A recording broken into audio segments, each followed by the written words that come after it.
Hi, Mark here from the Tangibound Podcast Network and host of the flagship show, the Tangibound Podcast. Did you know that we over at Tangibound are always looking for amazing podcasts to promote? And did you also know that we are also proud nerds and geeks of everything from movies, music, gaming, TV shows, and comic books to wrestling, MMA, soccer, and football?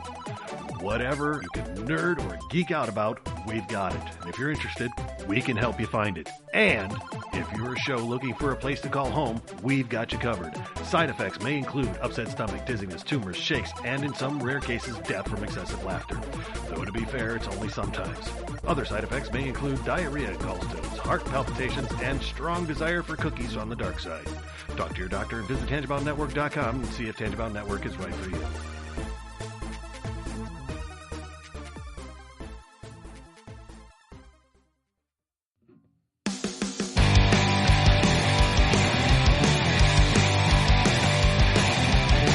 Sucks to the last drop. Are you gonna blow your head off? Take good aim and don't forget to duck. Life sucks every Monday and all the way to Sunday, but I wouldn't have it any other way. I don't care how you're doing, what's up or how's it hanging. I'd like to buy this world one last drink. Life sucks all of the time. Stick it up your sunshine, and then you'll see the clouds every day. And then you'll see the clouds every day. And then you'll see the clouds every day.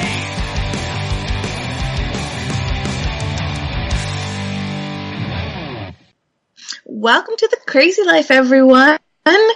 It is a balmy Sunday here, which is kind of unusual because we've been in negative temperatures. Now we're back up to 40 degrees. Yep. Lots of fun weather. Yep. Anyways, welcome to Michigan, right? Yeah. So, with me as always, my name's Jen, by the way, if I haven't introduced myself. With me as always, we have Brian and Henno. Hey, guys. Hello. Hi. Hi. I'm going to come up with new highs. Yeah. Hi. Just saying hi like little kids when, you know, they're like, say hi to somebody. Hi. Yeah. Hi. Well, here's an old flashback for those that remember. There was a show called Laugh-In. That was actually before my time, but my parents loved it, so I would watch reruns. Well, there was a character a family called the Farkles, and the youngest daughter was called Sparkle Farkle, and she would always enter the room and go, hi, with this big old smile and this big wave to the audience. And so my dad used to call me Sparkle Farkle because I was always very high-pitched and perky. So I was Farkle with the big high. And actually, it's funny because my mom's family, all the aunts, my mom and her sisters and stuff, we all do the big high when we see each other. So. Anyways, I digress. So, guys, how are you? How you been? What's going on? No longer sick as a dog. Yay. Oh, it's been a rough season for that. Mm-hmm. You know, I was, because I've shared now just last time I was on about, like just feeling really tired and, but I hadn't had like the full on cold symptoms yet, but that changed this week. Yeah, right. It was like the last Wednesday, I started to feel it at the end of the workday. I was just getting that sore throat and everything. And it was like, okay, go home, relax, went to bed super early. And because the night before I went to bed pretty early too. And then this time it was like, go to bed and just draining down my throat all night long. It was just so gross. And I thought, okay, I'll be, I won't be able to go to work the next day. But I woke up at because I was in bed at 8 and, I woke up at 5 something and I'm like, well, I totally have a cold, but I don't feel that bad.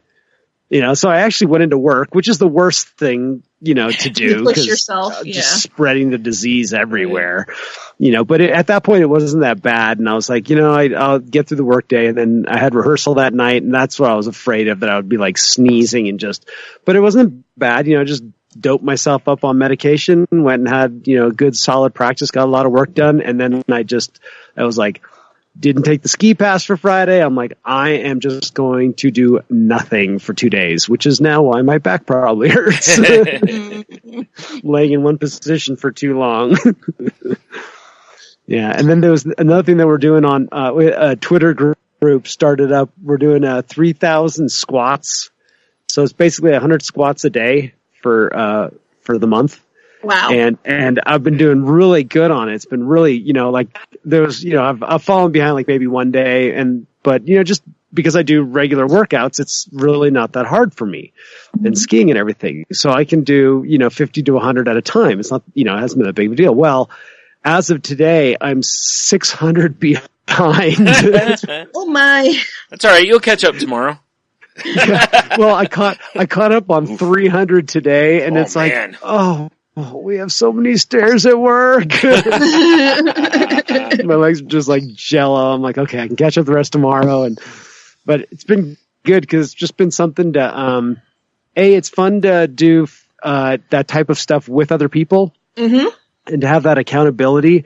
And I don't know how diligent everyone is, but like some of our other fellow podcasters are in there from our quad father, Courtney, from the Quadcast.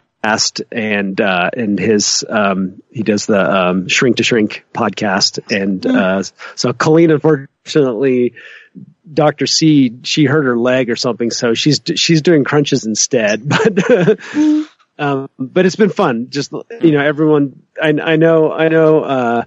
Courtney's the only one that I'm pretty sure Courtney's the only one that's 100% on it, and other people are starting to fall off a little bit because I noticed they're not posting as much, which means yeah, you don't want other but people. Still, it doesn't. Yeah, because they don't want to be like that one saying, "Yeah, I'm 100 for 1,000 right now." Right. But the fun part has just been, and Courtney's amazing. He's like, it doesn't matter. You don't need to catch up. Just jump back in anytime, and do it. So hopefully next month will be another one, whether it's, push-ups or sit-ups or something. It's been really cool. That's cool. That's really cool. Yeah. And the music thing's been okay. We didn't play last Tuesday because of Dave, and then Ken, the singer, decided to, go to California. And so I had a little bit of time to kind of learn some stuff and catch up, and then we got in on Thursday, and it's literally a week. The gig is this Friday, and nice. So and kind of unfortunately the quote unquote band leader likes to partake in some herbal after work medication, self medication. So the focus isn't quite there. So I was finally, I know it's time to crack some whips, get them in control. So we went through a bunch of songs, and I'm like, okay, this is where we're at. This is what we got. This is how we should do it. Because they started with wanting to go back through the stuff that we worked on before, and I'm like, no. We need to move on to new stuff. We need to, if we're going to get wrapped up in something else, let's move along. And so, but I think we're going to have fun no matter what. I think everyone's enjoying themselves, and I've been just loving it. I've really, like last night, we were supposed to get together on Saturday, and I just wasn't feeling well. And I'm like, I'll do some stuff on my own. So last night I put in about good 5 or 6 hours of working on stuff. Wow. And it's been cool because we're playing all these like Sinatra tunes and just these old jazz standards. And a lot of them are just these kind of complicated walking bass lines, and which I've never done before, other than like just the plain old blues stuff or the country stuff that you hear, boom boom boom boom boom boom boom, that kind of stuff. But it's just been fun because it's just different music in the house and learning something new. And it was just like when I took the Spanish language class at the community school, that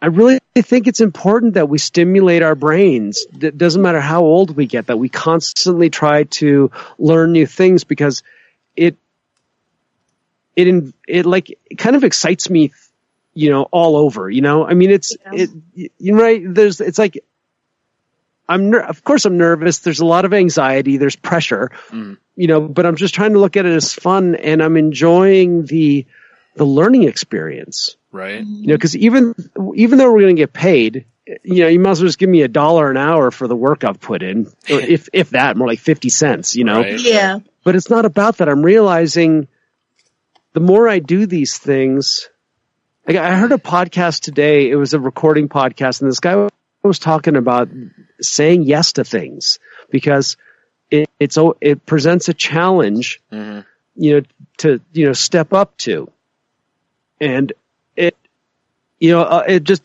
brings me back to the my action word last year. Like I'm getting more out of this, and it's just hard to remember when you're lazy. Right. Right. When you just don't want to take anything new on, but then you take something new on, and you're like, wow, this is good. So. That's awesome though, that you're getting so much enjoyment out of this. Because I know for a while there, you kind of had stepped away from music to give yourself a break. So it's neat to see you this excited and jazzed about it. Yeah, and the hearing thing hasn't bothered me at all, which has been really great. I mean, my ears ringing, but it's not specifically from this. It's just no different. It's just it's the normal ringing I get. Yeah. Some of it has to do with not feeling well and how much sleep I get and blah, blah, blah, blah. There's more, I think there's more having to do with it more with that than anything else. Gotcha. And so that's been really good. And it has me reevaluating because, one of my little gifts for myself was to, I bought some PA gear that I'd sold off just because I knew I wasn't going to be doing anything for a couple of years. And I went with the idea of like, hey, I'll be able to get this back when I want to. And that was one of my Christmas gifts, is to get some stuff back because I do want to play again this year. And I just don't know what it is, but I realize that it's not going to matter what it is because I love doing music. So no matter what I end up doing, I'm going to be happy. And then, I just got to figure it out from there. So what else do I have on my list? Yeah, sick, squats, music. Yep, that's it. Fabulous list. How are you guys doing? Nice. Well, how you doing, Brian? Why don't you go next? Not too bad. I'm, feeling a whole lot better this week than I did last week. I, still got a little congestion, but pretty good overall. I honestly think the congestion has a lot to do with like you were saying earlier about the weather shift that we got here. Because it's been crazy. Yeah, whenever it goes from cold to hot, especially as quickly as it did, it went from really cold here to all of a sudden it was 40 the next day, and then whatever. So that kind of messes me up. Yeah, at one 24-hour period, we jumped 35 degrees. Yeah, wow, and that happens here almost every winter. In fact, it happens in the summer too. A lot of times we'll have like a 60-degree day and then it'll be like 90, so, it's just the area. And the barometric pressure's got to change too. Oh, it does. It does. Oh, yeah. That's why I think that's honestly why I have headaches as much as I do, is because it's just, it's a I live in a terrible area for allergies and sinus sufferers, so.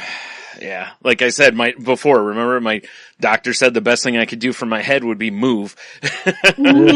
So what's funny? That's what they told my mother when she lived in Detroit. Yeah, that's why she moved to California. Right? Horrible area for allergies and headaches. Yeah. It's absolutely horrible area for that stuff. And of course, I suffer from both.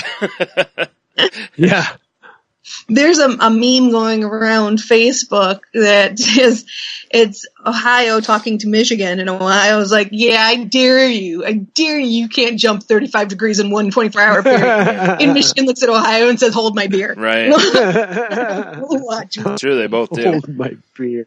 Yeah, it's it is messed up, and it'll mess your head up, like mentally and physically.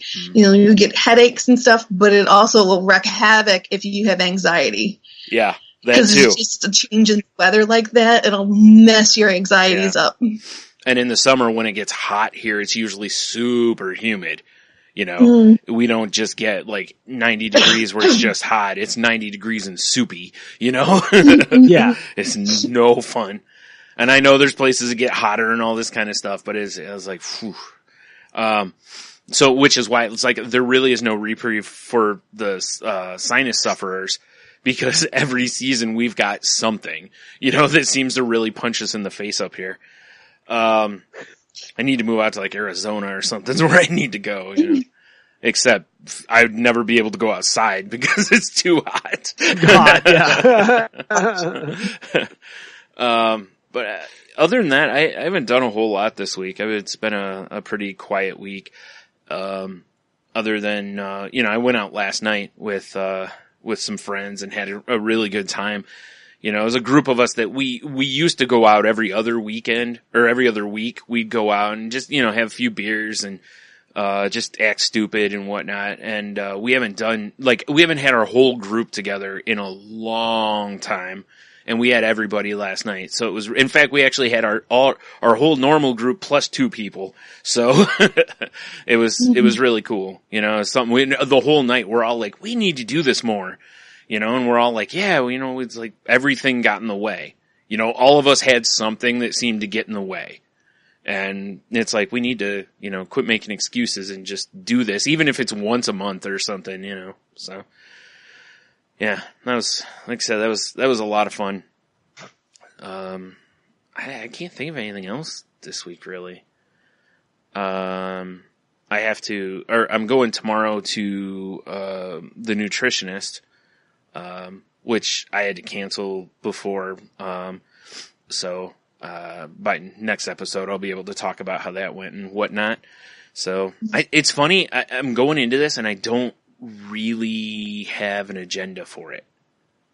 You know, like I'm kind of going in and it's like, cause I don't know what to expect cause I've never been to one before, but it's at the same time, it's like, I don't know exactly what I'm hoping to get out of it, you know?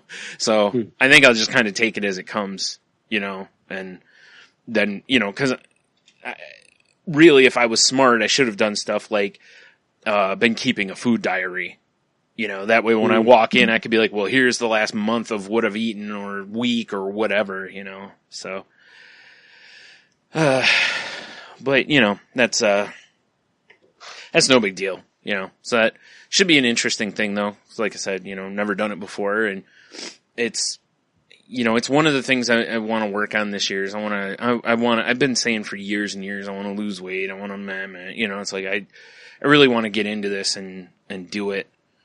But on the other hand, I don't cause like I don't want to do 1,000 squats. Effort. Hard. It is really, really difficult for me to get up and really have energy to want to go do something, you know, let alone go work out, you know? Yeah. Change is hard. Yeah. And it is really, really hard. And, you know, I'm kind of at that crux myself. You know, I need to start working out. I need to start moving and getting things done. Yeah. So, but it's tough to get yourself motivated to start moving. Right. Yeah. You know, so it's, you know, like I said, that'll be tomorrow. That should be a really interesting, setup. And, you know, I don't remember if did I talk last time about going to therapy? I can't. Okay. I was just going to ask you how therapy was going. So it must have been after we recorded. I couldn't remember or not. So I had therapy and it was the first time I'd been in a good month and a half, maybe almost 2 months. And, you know, it's weird because on one hand, this is a good thing, and on the other hand, it's kind of a double-edged sword, I guess. But when I went in and I talked with her and stuff, the whole time I was kind of like, you know what's interesting is I didn't feel the whole time in between, like, I cannot wait for therapy. I can't get in there soon enough. Whereas I know in the past I have, where it's been over a month and I've been like, I can't wait to get back in there. This time I was excited to go. Like, I was happy that it was coming up, but I wasn't like, I didn't feel like it was 100% necessary. So like I said, on one hand, it's a good thing because I think that shows progression, that I'm learning enough that I can cope on my own. But also at the same time, obviously, as we've talked before, you have to be careful that you don't fall into that. Oh yeah, let's change it and schedule it every other month now, or let's, and next thing you know, I'm not going when I don't feel like I need it, and then you start coasting, and then you start regressing, and right. Don't go on the backward slide. Yeah, I will say this: I have pushed it back, or we talked about this last time, to where going instead of like every week and a half, 2 weeks, to where maybe we'll push it out to once every 3 weeks, kind of a thing. Because ultimately, that's my goal, is to get it to where I don't need it, or I could just go once in a while for that reset, basically, and that's, whereas for a while there I was going every week because I felt like I needed it, and I'm past that point, which, is a big and good step. I feel like I've come quite a ways from that, and, she seemed to agree. Awesome. Yeah, my therapist seemed to agree, so it was, pretty good. Yeah. Cool. She gave me, it was interesting though, because I talked about how this year, as I said on here, I wanted to do it. So, by the end of the year, my goal is to have done some more driving. If it progresses past that point, cool, but I want to at least have that part of, moving that way, and a few other things. And she gave me a kind of basically you could do the same thing on a piece of paper, but she gave me like a worksheet to basically fill out. And the point of it is okay, so the overall goal is for me to drive some, right? Write down all the steps and prioritize them, which happens in what order, basically. Then as you complete them, you cross it off, kind of a thing.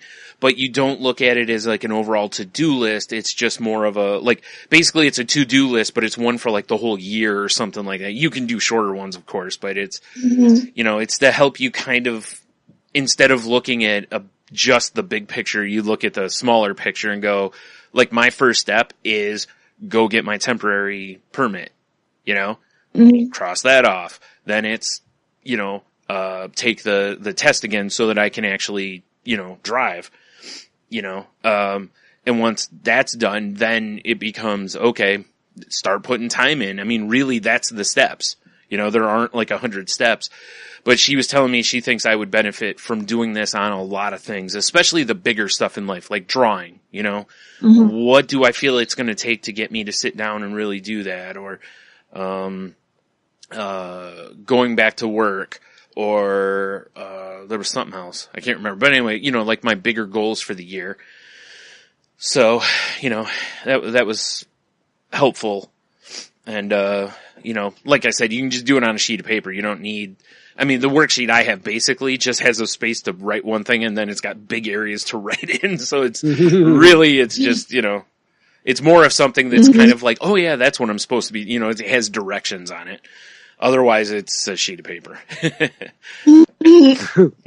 But, and she gave me, the name of a website that, I think it was they kind of, specialize, I guess, in work from home type jobs. And nice. Like she told me a friend of hers actually that works from home, and I can't do this because I don't have a bachelor's degree, but her friend that works from home grades like SAT tests. Or I shouldn't say SAT tests, SATs, and, stuff like that. And that's what she does. And she gets, and I guess she's making a, adequate living doing that. So, and it's like that's the kind of job I would look for, because I don't have to deal with, my anxieties of people, and I could just do, I can just focus on what I'm doing there and kind of work at my own pace also, Oh, that's cool. Yeah. So I'm going to look into that a little bit too. Cool. yeah. So I think that's probably about it for the week for me. No, I mean, that would be awesome. I think it'd be great for your self-confidence and for your progression, Yeah. to even if you could find something even part-time Yeah, exactly. that you could kind of do from home to just kind of help to motivate you on your path. Right. So. Yeah, because a lot of the ones I had looked at before, and this has been a couple years ago, but a lot of the ones I looked at were like customer service jobs. Right. Like Apple is almost always hiring customer service people. And, that's a job I could probably do because, you have to go take like a couple, 3 weeks of training or something like that. But after that, it's, basically you're answering a phone. You probably have a book that you look stuff up in and, here's what you should do or whatever. But those jobs there's a reason that they're always hiring, Yeah. Right. And it's because people are jerks to customer service people, a lot of times, I've, having worked some retail already, I've seen it, I've seen it plenty already. Yeah, it isn't that I couldn't do that job. It's just the problem with those really is that most of them are like, you have to be available from this time to this time each day, like 11 a.m. till whatever time or something. And I can't make that commitment because I just can't, there's going to be plenty of days where I'm not going to be able to get out of bed or whatever. So, yeah. There's gotta be, ways where you can take advantage of your backwards schedule. There's, you know what I mean? Yeah. Like, I'm sure there working is. night something. Yeah, right. There has to be like the what about the customer service for the all-nighters, right? Yeah, there's gotta be that. That's the thing. I'm sure there is. I just don't know. You just gotta look into it and find it. Yeah. I actually That's think neat. our cable company here, they have like 24-hour customer service. So, there you have it. But Yeah. I don't know. I don't know if they do it from a call center. Like, I don't know if they've hired a call center here or if they let people do it from home. Because a lot of businesses have switched to where they're just letting people do it from home because it's way cheaper. You don't have to pay for a building. You just, you just have people answer the phones. With modern technology, they can you can log in and stuff, and they can see login times.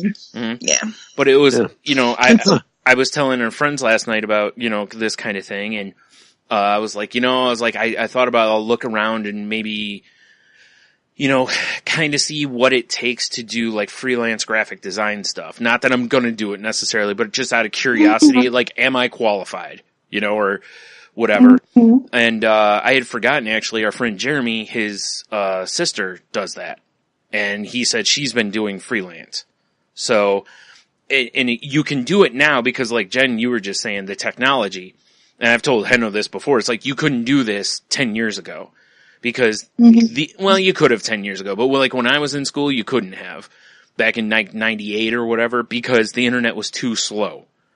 Unless you were one of the like a corporation or something that had blazing fast internet, which probably is slow by today's standards, but,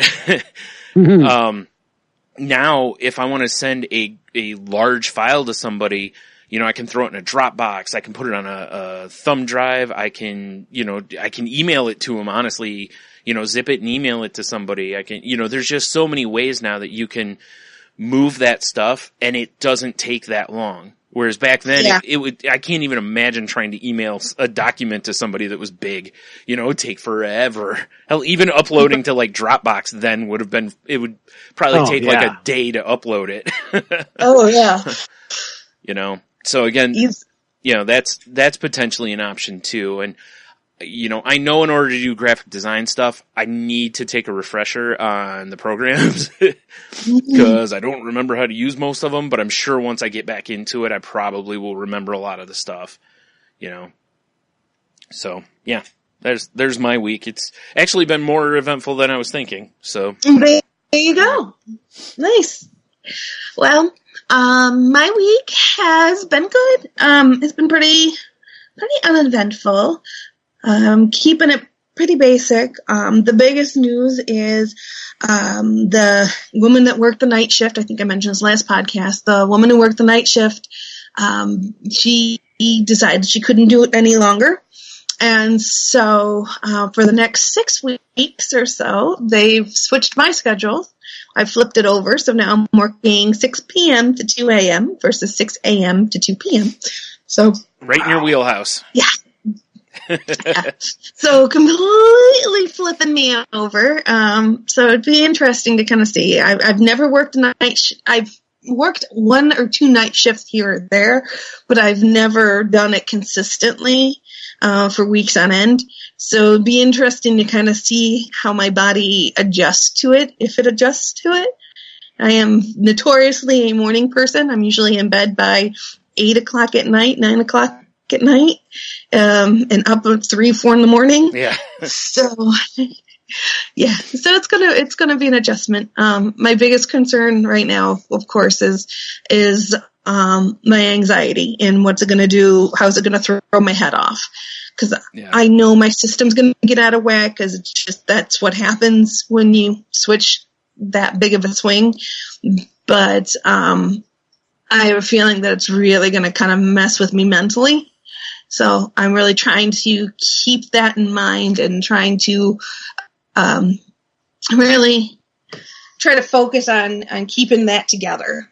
Yeah. And kind of seeing what happens. You know, there's going to be a lot more stress, I feel, working the night shift, because there's going to be a lot of expectation for me to do a lot of work and get caught up on a lot of things that don't get done during the day. Yeah. I don't know if I'm going to be able to do as much as what they are hoping I'm going to be able to do. Well, not to mention, like you're going to be just. Go ahead. I was going to say, yeah, you're bright and awake. So, hey, why don't you catch up on all this work? Mm-hmm. Well, the other part you were mentioning is, like, you know, trying to do stuff for your home life and whatnot. And obviously I can speak firsthand from that. It's a lot harder to try to get that stuff done when, you know, because like me, I sleep until like 3 o'clock. Well, if I wake up at 3 o'clock, I'm not going to get much done, because, you know, a lot of things, like the bank closes at 4. A lot of places will close at, you know, things close at 5 or something, you know. So it really, because the world is not made for night people, you know. There's very few businesses or stores that are open 24 hours, you know. And I'll be honest, it's lonely and dark and it's eerie at night. It's a whole different feeling, you know, for you night owls and stuff. Yeah. It is completely a different feeling than first thing in the morning. Yep. You know, at 3, 4 in the morning, yeah, it's dark still outside and stuff, but it feels different to me than 1, 2 in the morning. You know, it just, when I haven't gone to sleep, it feels just, doesn't feel right. It feels it's different. You're weird right. And wrong. Mm-hmm. Yeah. So it's just gonna, you know, it's gonna take some getting used to. But supposedly, once I do this for 6 weeks, we're going to be doing and launching a new program that it's going to make all the difference in the world, and I'm going to be going to first shift, and everything's going to be roses again. So we will see. We will see how this plays out here. It's really easy to make promises, you know. Yes, it's real easy to make promises. Keeping them is the hard part. Yeah, I think there's going to be a lot of eye-opening for the next few weeks. I think they're going to be really surprised by not having me on days what they miss. Yeah. And the other thing too is, I mean, just smart management is you if you know you have somebody who's really strong in one thing, you don't move them to something else. You know, when you're short staffed, you try to get people in their wheelhouse so that you get the most efficient work out of people. You are going to work like me when they had me opening at places, and I'm like, this is stupid. Let me close. I'm way better, you know, like once noon hits, I'm great, but that's half my shift, is over by then. Up until that point, I'm a zombie, so it's like, work me at night. You'll get way more work out of me. And same with you, is it doesn't make sense to work you at night because you're not a night person. Mm-hmm. Well, they're also taking their strongest person because, I'm the strongest worker, and they're taking the strongest worker and they're putting the strongest worker on the slowest time frame. Which again, yeah. There's not a lot of live loads and things happening at night. So there is a lot of closings and a lot of, manual work that I can get done. So there's still a ton of work that I can be doing. Mm-hmm. But it's going to be interesting. I think everyone's going to see, I'm going to see, the reality of how important I am. It's going to become real clear, because if they do great without me, then maybe I'm overvaluing myself a bit. But I have a feeling that my management's going to take a look at things and realize that they have been underappreciating me, and they haven't been realizing everything that I've been bringing to the table. Yeah. But we'll see. Maybe I'll be surprised, and that's not the case. But, yeah, hopefully. Yeah. So we'll see how this all plays out. Lots of anxiety and concern about everything, but I have faith and I have trust in myself and my strengths, and we'll get through this. Yep. People have gone through a lot worse. Very true. Very true. Mm-hmm. So, well, with that, I think, Brian, you have the article for the week, right? Yep. Neat. Yeah, I saw this actually. This is an old, from, November is when I first saw this. But the title of it is The Symptom of Depression We Don't Talk About. And it's on the Huffington Post, but it was actually posted originally on The Mighty.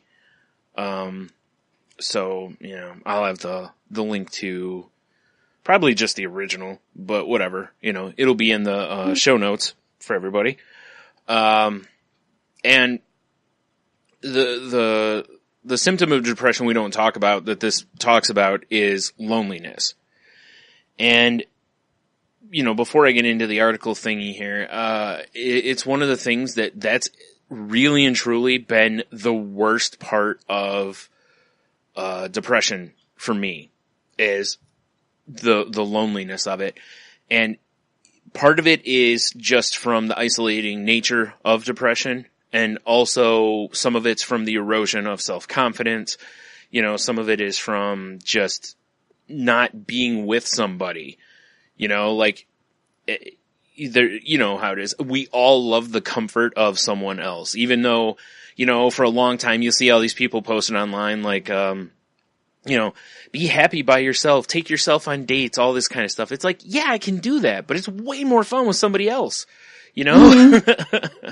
It's, but there isn't anything wrong with learning to stand on your own 2 feet. That's something everybody should learn, because it's a great, it's a great thing to always have in your back pocket. That way, after a breakup, you aren't decimated because the other person, did everything for you, basically. You're just like, well, I survived before them, I can survive after. But, this kind of loneliness really kind of eats at you over time, because just like anybody who's been single for a long time, you start seeing all your friends, pairing up. You see everybody seems to be getting married. You notice these things more and more and more because you aren't experiencing those things, And over time, it kind of beats you down, though, and it feeds into the depression because, a lot of people kind of, why can't I find somebody? Or they found someone? Oh my God, like we've all been there probably, So, yeah, like I said, this is one that's been eating at me for a long time, whether I was in a relationship or not, because again, depression being an isolating illness, it's tough to deal with. whoops, sorry. I meant to scroll just a little bit, and the wheel kind of just it's like I'm spinning the big wheel on Price is Right, you know? Come on, 85 cents. Scroll. Yeah. It says, people with depression can feel sad and empty much of the time, have changes in appetite or sleeping habits, be fatigued, have decreased feelings of pleasure in things that would normally bring them joy, and possibly even have thoughts of death and dying. The one symptom of depression you probably don't know about, and one of the hardest ones to deal with, is loneliness. People thrive on connection. Even most introverts need to be social with small groups or one-on-one. This is, I'm reading the article here. It says, when I feel depressed, I can't motivate myself to keep plans, to leave the house, or sometimes even get showered and dressed. But this doesn't mean I don't want company. In contrast, I want company so badly it's actually painful, but I'm afraid to ask. I know I'm a bother to people, and I know I'm not any fun to spend time with because I'm always sad and have a hard time enjoying the things I used to love. I feel guilty for wanting that company, for needing to have somebody around. When I get severely depressed, I long for somebody to talk to, somebody who will help, somebody who will understand and not judge me, but I can't seem to open my mouth and ask for help I need. I get trapped in my own brain and I can hear myself screaming, but unfortunately nobody can read my mind. The more depressed I get, the more I isolate from the outside world and the less motivation I have to reach out to people. But this is really the time I most need someone to see me, truly see what is going on and reach out to me. It's sad the symptoms of depression can drive so many friends away because of the stigma of depression, or because they don't understand, or are scared, or they don't know how to help, or are busy and can't be bothered. Because sometimes the best way to reach a depressed friend or loved one is to simply spend time with him or her, doing whatever he or she feels up to doing. Even if that's just an evening on the couch with Netflix, or bringing over coffee or dinner, just showing that you care for a friend can help him or her start to feel better. Even if your friend doesn't seem to hear your words of reassurance and comfort, there still can be a benefit to your presence. It always helps to know that somebody else cares, to hear love expressed in a genuine way. Love expressed by other people can help me so much when I'm depressed. It reminds me I'm worthy of such love and can push me a little bit closer to working on the self-love that will pull me out of the depression. So if you do have a friend or loved one who's depressed, please remember it is so important to spend time with him or her. Depression is a disease of loneliness, and connection with other people makes all the difference in recovery. That's the whole bit. So. Yeah, I mean, it's right on. It's loneliness goes hand in hand with mental illness. It just, It does. Depression, obviously, but all the other mental illnesses touch on loneliness as well. It's an isolating, mental illness is very isolating. And whether it's because you don't feel you fit, so you pull away, but you still want that connection. So it's this conundrum that goes around in your brain over and over and over again. It's like, I want to be around people, but then I don't want to be around people because then I feel I'm being judged, or I'm going to judge myself because I'm not going to act the way that I feel I should be acting. So I don't want to be around people for that, but then I do want to be around people because they help get me out of my own head, and it helps me to laugh and, get out of this negativity for a little while.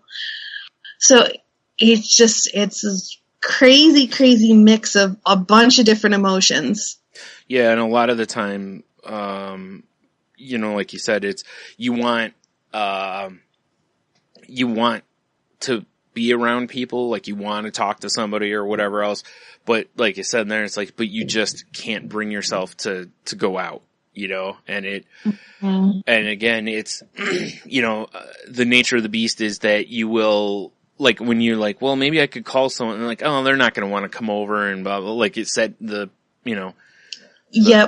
And then what, I call them and then I don't have anything to talk about, or maybe there's no, what's the point of trying to call somebody, or it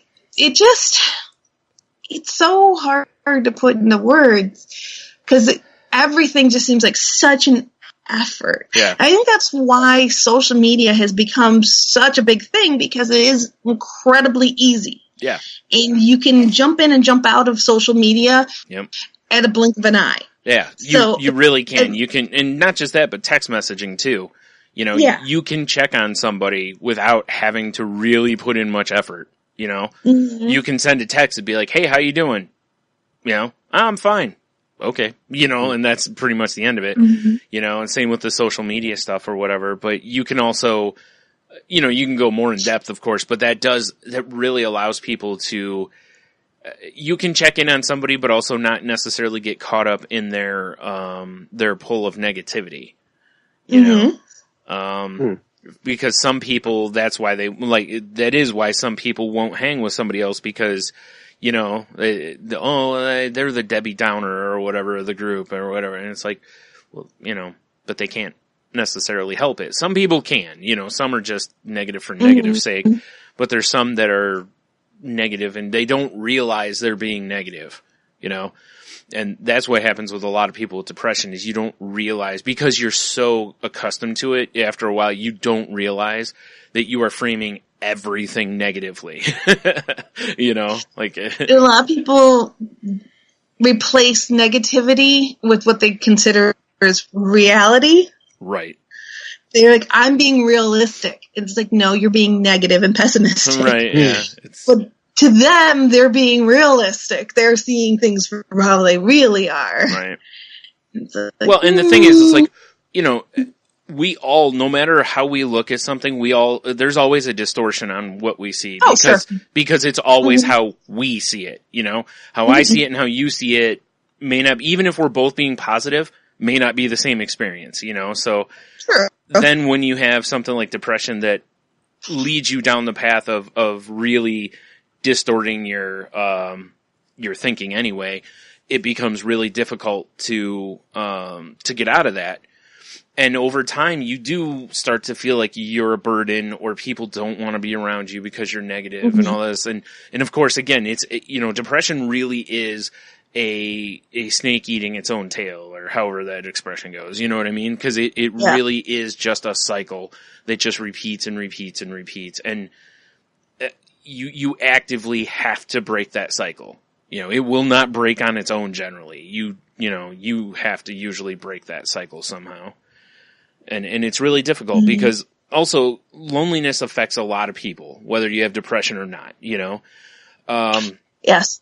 But it affects people with depression kind of, like I had said earlier, it kind of affects us in two ways, because the depression is telling us that we're not worthy of having someone else in our lives, or having someone care about us, or that they're only doing it because they feel bad for us, or, you know, those kind of things. It just keeps putting that doubt into your self-worth, essentially, you know. And then there's the actual feeling of loneliness, like the part that everybody feels, you know, also is there. So it's kind of a two-pronged attack on people with depression.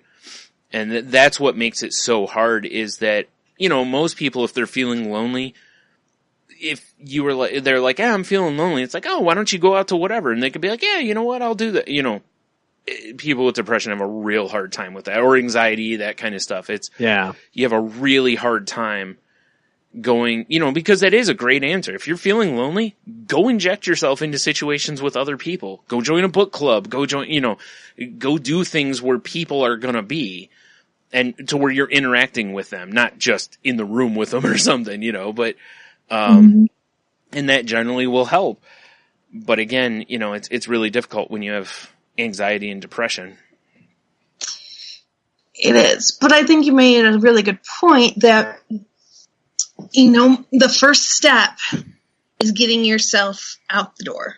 You know, getting yourself out there in those situations. Clubs and stuff are great because you usually have a common interest. So it gives you something to talk about. Book clubs are great for that because you're all reading the same book.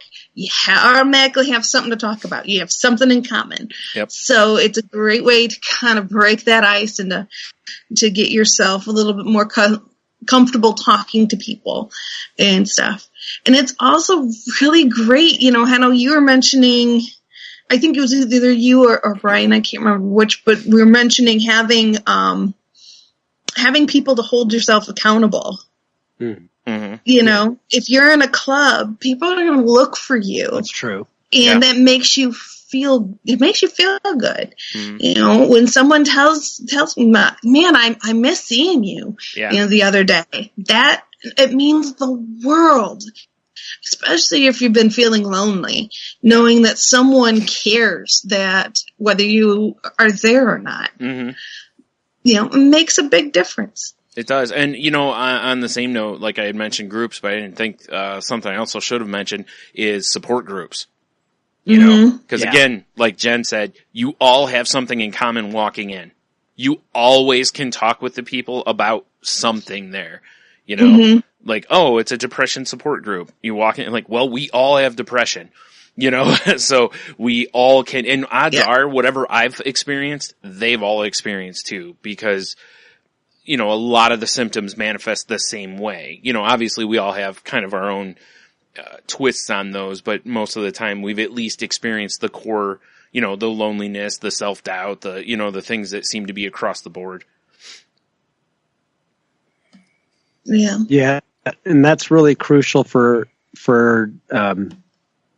those days where you do want some help, but just your disease prevents you from even asking for it. You know, kind of a thing. If you can, you know, that's like for me, being part of a group where we all can relate to each other. We've all been there, let's just say. You know, that's the most thing. We can all be a little bit different, but we all understand, you know, what got us to be into a group together, right? You know, we all had some sort of a bottom that made us ask for help.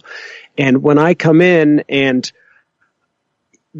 people learn my mannerisms. People learn how, you know, what my baseline is. And when I'm off of that, they'll ask what's going on. You know, and sometimes that's all you need when you need to go, but you would like to talk about it, but everything inside you prevents you, you know, your own disease prevents you from asking. At least in those situations, somebody might, you know, prompt you or get you to open up a little bit. It's amazing how many times I've, like in group where, I'm reluctant to call on people, but some people are not afraid of doing it. And some of the most amazing things have happened when that quiet person in the corner gets called on. And they're like, well, this is what's on my mind. And they just drop, where's the knowledge gong? Gong. Right. But it's more than that. It's like you get their, you get an honest appraisal. And the most moving for me experiences in any group situation is when I hear pure honesty. Yeah. It doesn't matter what it is, because it's amazing how it sparks it in others. One person shares and then the other person shares about, you know, says some, it's weird how it's like this infectious thing. And especially my men's group where it's like, oh, here's a bunch of men who would ordinarily be at a bar and they're talking about what's honestly going on in their heads with each other and not holding back. Right. It's crazy how it's like one person starts it and then it just goes and goes and goes. And that's why I'm glad that we talk a lot about, you know, suggesting groups to people, because once for myself, once I experienced that, I was like, oh yeah, this is why I do this. Yeah. You know, what you mentioned about the people learning your baseline and stuff is I've done the same thing with people in some of the people I talk with on Twitter, where there's somebody where like every day they check in or whatever, you know, and whatever. And then all of a sudden it's like 2-3 days and nothing. And when that happens, I generally will like privately DM them and be like, hey, is everything okay? You know, and most of the time it is. A lot of times there's like, I'm taking a break from Twitter. I'm like, okay, cool. You know, just making sure you're okay, you know, and you know, it's amazing how many times I've been told by people, it's like, yeah, you're the only one that did this. And it's like, really? Like, this seems like, again, it's so easy to do this. You know, it's just a matter of taking a minute to do it. And I know that's where the problem is, I guess. I don't know. But and I've done that with you, Henno. I actually remember at one point there was something and I was like, are you okay? Cause I remember I said something to you and I was like, you seem off. Like, and this was just in like our kick group or something. Like just the way he had been acting, he wasn't in there much and all this, and it wasn't normal behavior. And, Jen, you know this from me too, is I'm very much the type that when someone behaves outside of their normal behaviors, I'm immediately like I'm generally very sensitive to that. Like, is everything okay? It's, what's going on here? Why are you behaving that way? Part of it's the negativity in my brain because it's like, why did they do that? What's their motive? What's, But on the other hand, the upside to it is that I do see a lot of times when people are not in a good way, and I'll be like, you seem, you okay? You don't seem normal this or this, So, that's a real easy way people can help others, though. Seriously, if you see somebody that you talk to, text or online or whatever, is just kind of reach out once in a while and make sure they're okay. And again, like you said, Henno, with the support group, I haven't been in one of those, but I can totally see how comforting that has to be sometimes. Because really, and again, especially once you're in it probably for a little bit and you feel comfortable, like, you really know it's a safe space kind of a thing, That's it. Yeah. It's not easy. I mean, I still remember what it was. I mean, luckily for me, when the first time I went, I was just, I needed to. Yeah. I needed to, but it's, you got these strange faces. You don't know who is who, you don't know who, luckily for me, I live in a small town, so as soon as I sat down, there are some people I recognized. Gotcha. And then it turns out I actually had people I knew in there, and that helped a lot. Right. Because it really, they instantly start looking out. This is what I love, is that the groups that I go to, they start looking out for you, and I really appreciate that. Yeah. And I wish more people could find that, as well. Because I really it's been a huge benefit. Well, we really, as a people, we want social interaction. It's something that we generally strive for. Like, we really look for. I mean, everybody wants to fit in. Even if they claim they don't, they do. I said for a long time, the conforming nonconformist even, like, well, I'm going to wear, I'm going to wear all black and Metallica shirts or whatever. It's like, you and how many other thousands of people in their concert, in the stadium. So, we all want to belong, and it sucks when you feel like you don't belong somewhere, so when you've been feeling isolated, like I imagine you probably did with alcohol, over time. And I have with depression and stuff. It's like then you get into that situation where you can fit in again. It really is a nice feeling. The more I've talked with people and they'll be like, hey, I go through the same thing you do. And it's like, you're like, finally somebody who understands me, because you've been dealing with people who don't for a long time.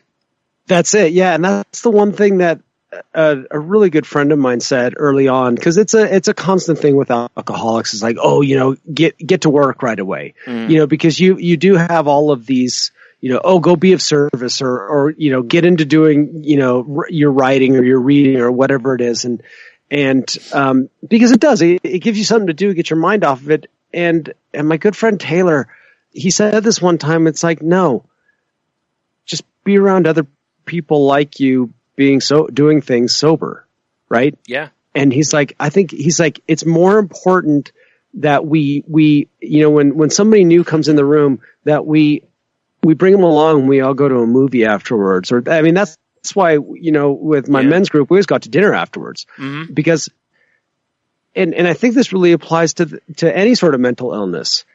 Oh, wow. Look at these people go out to dinner and they all have anxiety. Right. Yeah. But they do this, right? How to be quote unquote normal. Yeah. in normalcy. Yeah. Yep. Exactly. And so like, I thought it was always very profound to me that, you know, I'm like, wow, that's true, Taylor. You know, it's like let them have an experience of being around other people that have the same problem as you do, and it's not bothering them. Yeah. You know, to have that example. It like, also, this is a, go ahead. no, go ahead. Oh, I was going to say it real quick. It also adds legitimacy to the work, like to what Yes. you're doing, Yes. because they go, oh, that, Exactly. you know, when you're like, hey, I've been here for, you know, coming to this for 10 years or whatever, and they go, wow, well, you know, he seems like he has his stuff together and whatever. Yeah. You know? And that's another great point, is because when you start looking at the work, it can be kind of daunting. You're like, and also everyone has this question, well, what do I get out of this? Right. I mean, you know, I'm constantly, it's, you know, one of my first coaches was always told me, he's like, oh, there you go, getting into the outcomes again. You know, I'm always in the outcomes. I want to know what the result is going to be, right? Well, if I do this and this, what do I get? And it's like, well, that's not up to you. Right. You know, Right. it's like that's up to the universe, your higher power, or whoever it is. Right. But it's not up to you to control your results, right? But it's like, you made a great point, is that if you can see a bunch of people who have also already gone through it, whatever it is, and they've got some success, well, there you have it. Yeah. You know, if you do what we all did, you're going to at least get this. Right. You know, and I can see how that, especially when you're, I mean, I remember what it was like when I first got sober. I still remember it to this day. I was extremely lonely, and I was extremely frightened, and I was very emotional, and I didn't want to be around people, but I wanted to be around people. You know, I remember all of that. Yeah. Just that fear, and the fact that like you're talking about, it's snake eating its tail. It's like everything works against me. The thing that I'm trying to solve is actually working against me. Yeah. Every step of the way. Yeah. And you know, that's where I think, you know, therapists are very, very important, because there's that air of authority, and there's that confidentiality and all those things that are a real benefit. But boy, you know, being with a group of people that have experienced what you've experienced, I've shared this before. I always thought that my dad went to his Marine Corps reunions because they talked about war. Yeah. No. Right. He went to the Marine Corps reunions because they don't have to talk about it. Right. And I did not realize that until I got sober, and realized it's because we don't have to talk about it, because we've already been there. Right. And you know, right? And I'm with someone that's experienced whatever. Experience. Yeah, that's shared experience. We don't have to talk about it. If a person has that certain look or that whatever, I know where that's come from. You know, kind of a deal. Yeah. That's why I think both is important. You know. Yeah.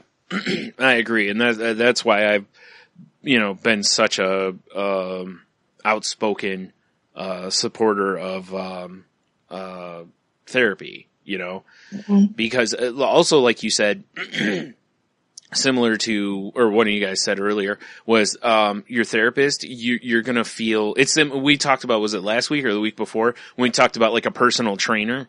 You know, about how you feel you're motivated differently when you have a trainer, you know, and the therapist is a trainer, you know, it really, because they're helping you train your brain, and, you know, you don't want to let them down, you know, and you're generally open to when you walk in there and they're like, let's try this. And a lot of times you're like, okay, well, you know, I can do one more of this, or, you know, and that was my thing with therapy, is that it's, like I've said countless times on here, when I go and then I'm like, you know, I went in there and I was kind of, whatever. It's like, she just gave me that nudge back on the road that I needed. And, you know, now I'm back on the right path again. And, you know, or sometimes you go and, like I was saying this week, it was like, you know, I kind of felt like there was a bit of a door in front of me, and it felt like she was like, oh no, that, you know, you can open the door type of deal, you know, and you're like, oh yeah. So it is very helpful. And like you said, I'm sure in group setting that really helps. I don't know from a group, but I know from just different rooms on Twitter I've been in where we'll start talking about like depression, and I'll say something or somebody else will say something. Next thing you know, out of the like 25 people or something in the group, like 12 of them are like, yeah, I have it too and all this. And we're just like, holy shit, it's just, here we are, we're all together and we can talk about this and we bring it up occasionally and it's nice, It is essentially a support group, but it's in a different setting. We're not in person, but we still check in on each other, and stuff. So there's different ways of this. Now, don't get me wrong. As far as the loneliness feeling goes, the online group thing isn't going to help as much, because you still in your head, well, they're in the phone, it's not the same as sitting in a room with people. Having the in-person communication. Yeah. Yeah. Plus, you can't get nuance from people's, the way they're telling a story, or you can't see their expressions really, if you're just in a text kind of situation. But it's true. But if that's what you have available to you, don't, use it, because it is still a tool you can use, Just be careful to not somehow fall into an area where everybody's just complaining, Yeah. Because you want to be in a positive outlet. Yeah, because negativity can feed negativity. So, try not to get trapped in that kind of thing. Well, that's good conversation so far. What do you guys think? We good? I think so. I like it. Awesome. Well, folks, you know the drill. You want to continue the conversation with us? You can reach out to me at Twitter at Jen's Crazy Life. That's Jen with a G. I don't post very often, but I am. I'm there. So you can reach out to me, shoot me a message, a friend request, and we'll have a great conversation. If you want to contact the show, you can reach us on our webpage at thecrazylifepodcast.weebly.com, or you can shoot us an email at thecrazylifepodcast@outlook.com. Heno, how can they reach you? Find me on Twitter at Ida Heno, and you can find me on Facebook, Heno Heiter. Awesome. And you, Brian? You can find us over on Facebook at facebook.com/group/crazylifepodcast. Where we, in the notes area, there's a bunch of, really good links, to help you find a therapist or different groups or, different sites that maybe have different, or that have, articles or posts from people, that, you may identify with or may help you through something. The show can also be found on Twitter at The Crazy Life Pod. I can be found on Twitter at StuNami, or, my other podcasts can be found at salty_language, or at saltylanguage.com. And that show is not safe for work, so be warned. Forgot what else here. Nope, that's it. We're a part of the Tangibound Network, which can be found at tangiboundnetwork.com. So, go check them out. And, there's a bunch of other podcasts on there. Maybe find something else you like. Excuse me. Now, we're not. Oh, actually, no, I forgot to. I'm getting out of order. If you use iTunes, please rate, review, and subscribe. I keep saying iTunes. I need to stop because it's not called that for the podcast things. It's called Apple Podcast. You're right. It is. Yeah. So if you're using Apple Podcast, please rate, review, and subscribe. It's the same thing. It's just they changed the name. So, yeah, do that if you haven't already. If you're following us on like Spotify or Stitcher, please use the like or share options that are available. That all of that stuff helps us get more visibility in the searches and whatnot, and we greatly appreciate it. Also, if you could, please retweet and our show links and share them on Facebook or whatever. That would help us out a whole lot. Or just whatever, recommend us to a friend. However, you need to. Again, we're on Spotify, so if they're using Spotify, you can do that. They don't have to download anything new.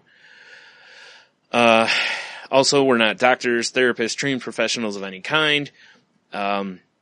The show should not be seen as a replacement for therapy. If you need help, please get help. Please don't self-diagnose. Reading up on stuff is one thing, but please don't self-diagnose. Go to the doctor, get the estimate on what's going on with you, and that way you can get a good game plan going forward.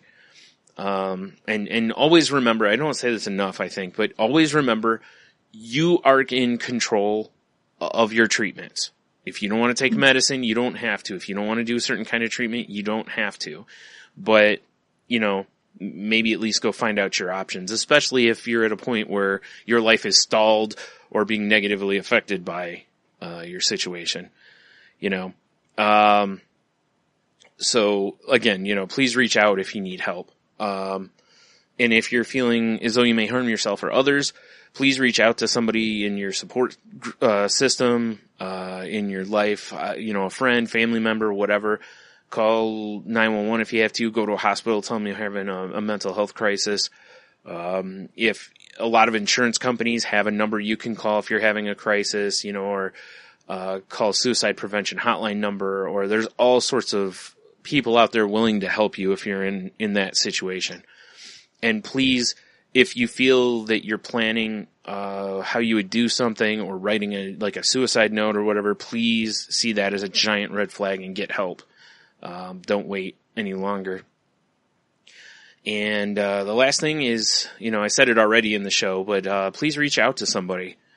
Now, again, it seriously takes no time at all to do this anymore. It's so easy to reach out to somebody, and you never know. You may just make their day. You might help them get through a day, whatever, or maybe just letting them know that somebody cares about them is enough, it might save their life or something. So please do that. And that's all I got, I think. Awesome. With that, folks, you know the drill.